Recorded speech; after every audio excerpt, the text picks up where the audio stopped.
کلا انہا تذکرہ، یہ لفظ بہت اہم ہے، تذکرہ، ذکرہ، تذکیر، فذکر بالقرآن، کیا معنی ہے اس کے؟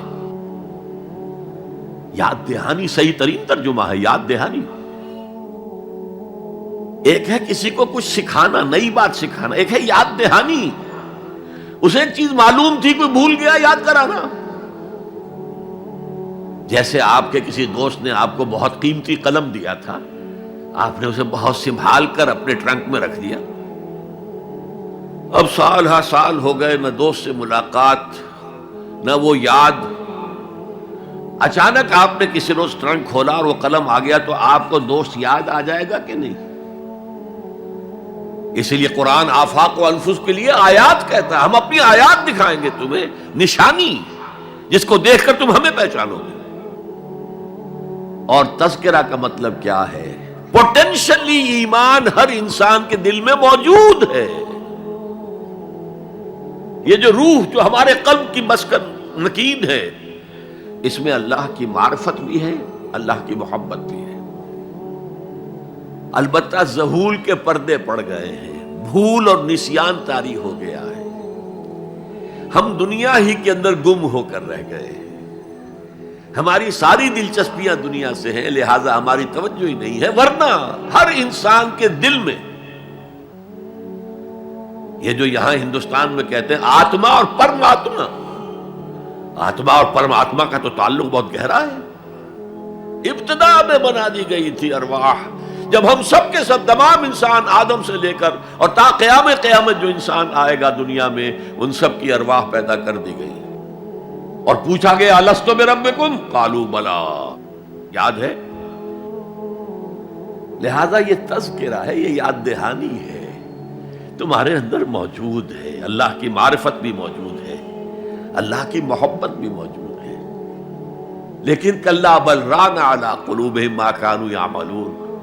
ان کے دلوں پر زنگ آ گیا ہے اب ان کے اعمال کی وجہ سے، شیشہ جو ہے وہ زنگ آلود ہو گیا۔ حضور نے فرمایا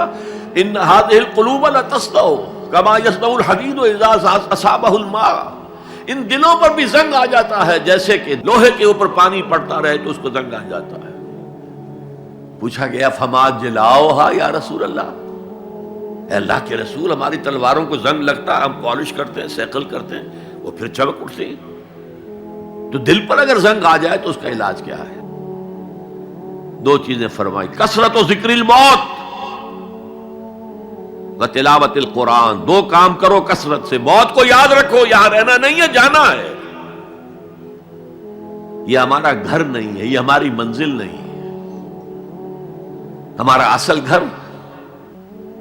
جو حضور نے فرمایا انما الدنیا خلقت لکم وانتم خلقتم للآخرہ، یہ دنیا تمہارے لیے بنائی گئی، تم آخرت کے لیے بنائے گئے ہو،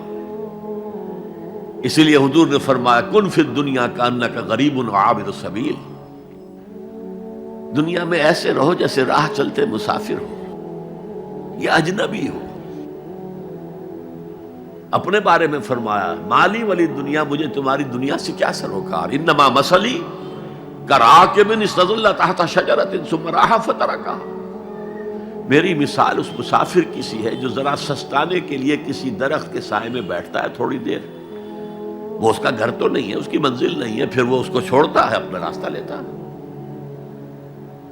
یہ اگر ہمارا تصور قائم ہو جائے، کلا انہا تذکرہ، اب اس کے بعد جو الفاظ آئے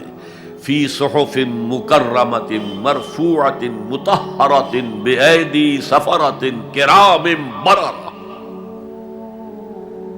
یہ جو قرآن ہے، جو تذکرہ ہے،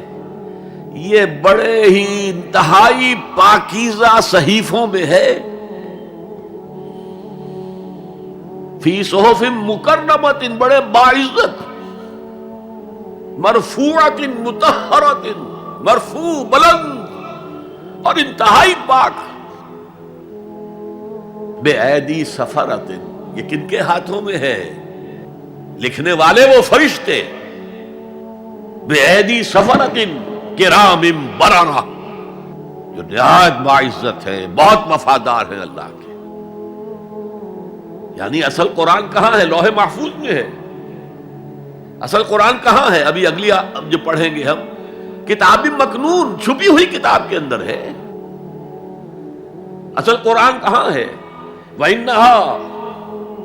لَفِي أُمِّ الْكِتَابِ لَدَيْنَا لَعَلِيٌّ عَظِيمٌ،